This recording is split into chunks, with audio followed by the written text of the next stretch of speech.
think it's a very good idea. We should have had it long back, but with the able leadership of our new Prime Minister and the Shipping Minister, at least we are having it in this year. I think it's going to be a grand success.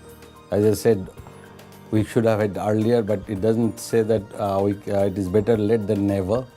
And I think it's just the right moment when India is going all great guns every way. We need to have proper ports and infrastructure developments among the 7,000 kilometers of our coastline.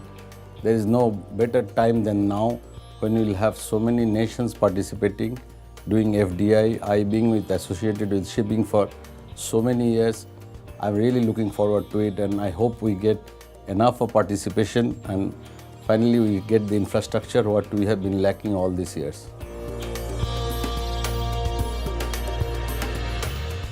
We should be serious in what we say and what we rather, as they say, we must practice what we preach. If we are going to showcase this to the world and trying to make ease of doing business, there is no better platform than this.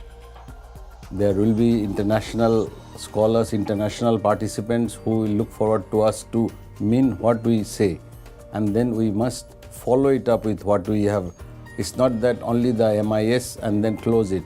The follow-up of the MIS is the main, I think, will be the real challenge for us. We need to participate and attract investment so that our infrastructures, not only in the port but the hinterland, also sustains.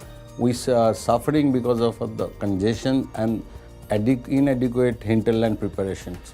I honestly wish this to be a grand success, and year 2016 MIS to take us to the great levels of success for as a maritime world, so that the whole coastline and other infrastructure associated with prospers, including the citizens of this country.